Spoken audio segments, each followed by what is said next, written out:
In 2024, I increased my LinkedIn effectiveness as far as impressions by 1,348%. What I decided to do was take a look back at all my posts. You can see my metrics right here. And every time you have a spike, that's when a certain post went out and it was more effective than the other posts that I put out. Now, full disclosure, in 2024, I worked with the startups.com community. Many of you participated in our LinkedIn posting parties to all post together. So we have a little bit of help working with the community. And it's something I suggest you do as well. Even if you just gather a group of people and say, hey, let's post together, let's like each other's posts, let's comment on each other's posts. That's what we do. But certain posts were more effective than other posts. And I wanted to show you and break down a methodology. So in this video, I'm going to show you how to do a LinkedIn post and try and get better and better results. Before we continue, my name is Ed Kang, 7-time funded founder with 2 exits. I'm also the chief strategy officer for startups.com.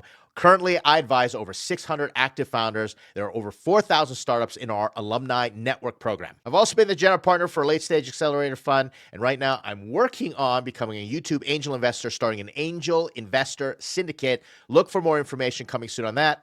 Like, comment, subscribe. Always appreciate the support. If you're part of startups.com, thank you so much. If not, check us out. You might find some interesting resources. LinkedIn has gotten pretty saturated and competitive. It used to be a great place to go post and get some pretty cheap impressions, some pretty cheap reach. But now people are saying, I've been posting the same amount, but my reach has gone down. And it's not because there are less people on LinkedIn, but because the algorithms are acting differently, people are acting differently, and we want to make sure that we put you on the right path. So you want to follow this methodology to help you and experiment with it. This is what I call the LinkedIn triple hack method. Triple HACK. And don't worry, I'm going to show you some examples that I've used, and we're going to walk through my LinkedIn page, and I'm going to demonstrate why this methodology is so effective. So when you're doing a LinkedIn post, you want to be thinking triple hack, triple HACK. Here's what it looks like. First, you want the hook. The hook is when you go to your audience and you think, who is going to be reading my post and why do they want to read it? And you need to immediately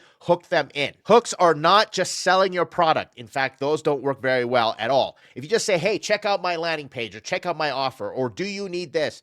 That's not a really, really good hook. A hook is something that grabs somebody emotionally, and there are many ways to do different hooks. Think about YouTube and the thumbnail and the title. Well, the title is the hook. The thumbnail is going to be the image, and we'll talk about that in just a moment. So you want to say something that really hooks your audience, and what might hook your audience and what hooks my audience might be completely different. So always understand who your target market is and why they would want to read your post. After that, you're going to explain how you know. This is one of the secrets that I picked up in 2024 that worked really well for me and has worked across all my social media channels. The problem that people have with their posts is they put something out there and it's really generic and they don't explain how they know, how they are the authority or how they have credibility when it comes to what they're sharing on LinkedIn. Think about it for a second. What's the difference between you going out and pulling just an article or reposting something that somebody else said? You have no authority. It doesn't get people to know you, like you, and trust you. And that's what social media is all about.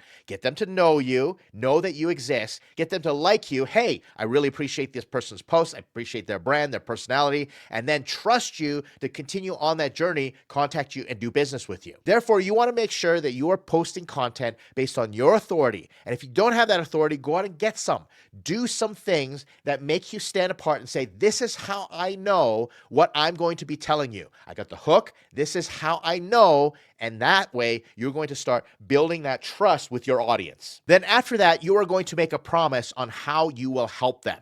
So it goes hook, how I know, and how I'm going to help you if you engage with my content. Right away, at the top, you need to make sure that you have an ad for the ad. Your top couple lines are the advertising. It's like the headline on an ad, and you need to hook them in, say how I know this, and here's how I'm going to help you. If you just stick with me, I promise it's going to be worth your while because attention is scarce. We live in the attention economy, and attention is currency. The more attention you can get, you can capture and hang on to, the more valuable your personal brand, your marketing, your social media, your digital footprint is going to be. Then after you have the promise, you're going to deliver the content, but then you're going to make an author comment and you're going to promise more knowledge. And this is something that I picked up a little later in 2024. I started seeing that when you put a comment, before LinkedIn allowed you to pin a comment, but now you can put your comment in and it says this is the author of the post, and that gives you a point for everybody to engage, and it adds just that little something,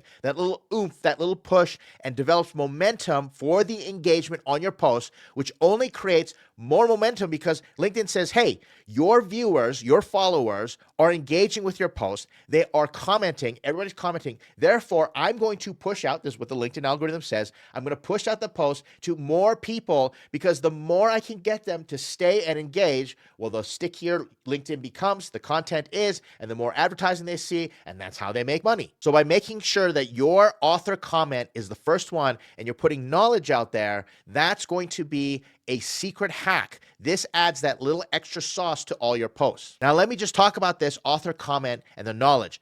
Asking an open question, what do you think, is not a good way to do it because it lends itself to too much friction where someone has to think about the comment. Therefore, you want to make a comment that says, hey, ask me about this, or what do you think about this versus that? You want to guide them, maybe give them a binary choice so that they engage with you a lot better. Now, I'm still just getting good at the author comment knowledge, the ACK part, but I see other posters that get like hundreds of thousands of views do this extremely well, and that's something I'm going to be working on. Now, let's put out some parameters here. The first triple H, the hook, how, and help, needs to be the first 3 lines with the image. Why? Well, think about it. That's all you're going to see when you're scrolling through a feed. If you scroll through a feed, we'll take a look at mine in a moment, you see read more, and only the first 3 lines, maybe 2.5 lines, are available. So you want to make sure that you deliver everything in the hook, how, help, and without spaces. Throw some emojis in there, but I see founders, especially early stage or founders that are just trying to build up their presence. They don't have a lot of followers that are trusting their content, really liking them, and engaging on a regular basis. You want to make sure that you maximize that little preview space to make someone take action and say, hey, you've earned my attention and I'm going to click read more. Then the image is going to be important. Remember, talked about YouTube thumbnails. Thumbnails combined with the title of the video really draw in, and that helps the algorithm. The same works on LinkedIn. So you want to make sure that your image game is on point. And you don't want to use images from like DALL-E. You see these ChatGPT images a mile away. Start working with some other Gen AIs to get some better images and really put something out there. And in fact, go anti-AI. You don't have to have a fancy image. I had some of my best posts just have a straightforward black and white text with red marker all over them, and it's pulled people in because it draws people's eyes, and the image is related to the hook, how, and the help. And the first comment is a guided question, like I said. Now, let's take a look at some examples. First, let's look through my feed. Here are the posts that we've got. You see how the read more button is right there. Well, this one is suggested for me. Stop overhyping your temp. That's in bold. There's your hook. But here's the issue. There is not enough information that tells me how this person knows and how we're going to help. Now, this image is really good. It's very strong, black and white. It's not Gen AI. So this isn't an optimal post. But Ruben here, he's got a lot of followers and a lot of trust, and his digital presence is pretty strong. So I know a lot of people start clicking on this. Now, if I keep scrolling down, I'm going to go past the ads here. Here's another one from Jack, introducing the Autistic Founder Startup Pack. That's an interesting hook. We all know someone in tech who hits everything on this list. Well, what if Jack said, I know 100 founders that hit this list? That just adds that little extra credibility. But we're going to read more. I'm not going to click it right now, but here's a nice little image right here. Next one, a helpful guide for funding stage requirements, all right, from this other person.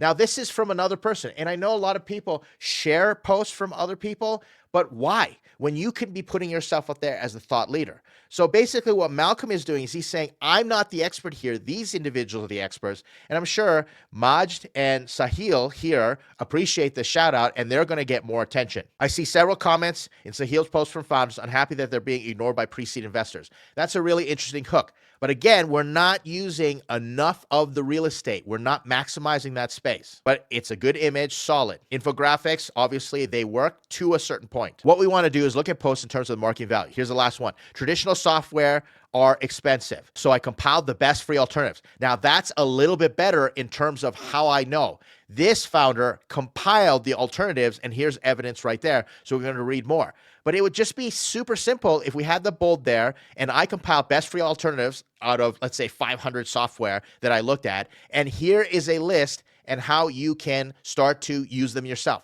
Just add something a little bit different. Now, if I click in more, look, everything is right there. And as I scroll down, I got 162 comments and 152 reposts and 1,636 reactions. You see how adding "this is how I am an authority" really helped this post. That's just a great example. And I just stumbled across this scrolling through this feed right now. Now, let me show you my post right here. This is my top performing post. This is a long form article because I prefer long form articles. The reason being, if someone's willing to read my article, spend like 5 minutes, I find that they're a better lead for me. But immediately look at the hook. Look at the hook and how I know. YouTube for startups, straightforward. This is the hook because I know there are a lot of people in my audience that want to know how to use YouTube. And then I say what I learned building a 5,000 subscriber channel and what you should do. How and help is right there in the top line. And this fits right there in the preview. Notice how I don't even have to use the first 3 lines. I use less than 2.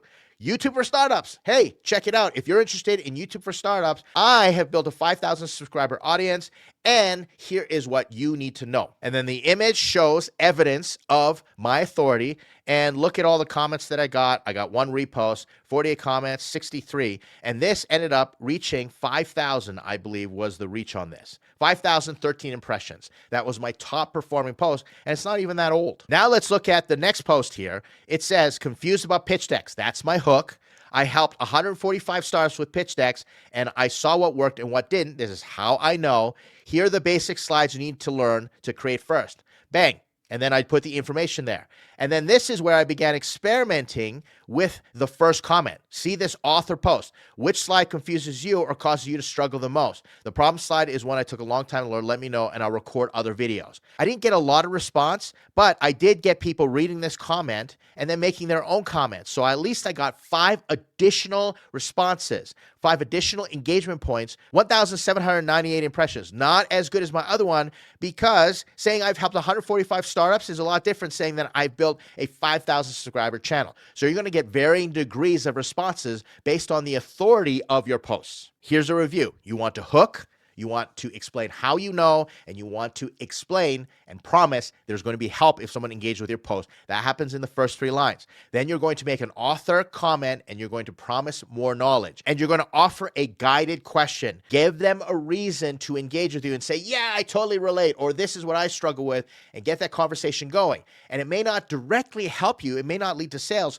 but if you have more comments and you got more engagement, LinkedIn is going to throttle your post that much more, and you'll have much more reach. Obviously, you need to get very intentional about planning your LinkedIn posts. And that's the reason LinkedIn posting parties at startups.com and other organized activities are going to be so important. You can't just willy-nilly out there. It's not like X where you can just throw some thoughts out there. You want to be very deliberate because LinkedIn is really working on throttling engaging posts that have value for the community, especially the business community. So as founders, if you are working B2B or you can reach your users on LinkedIn, this is a strategy that I want you to try. Let's do it together. Let me know what you think. Always appreciate your comments. And if you're part of startups.com, once again, thank you. But let's work together and let's continue to learn together, and I'll continue to update this guide. Watch some of these other videos on the screen that I've put up. And once again, always appreciate Happy New Year. For those of you who are joining me at the beginning of 2025, I will see you in the next video.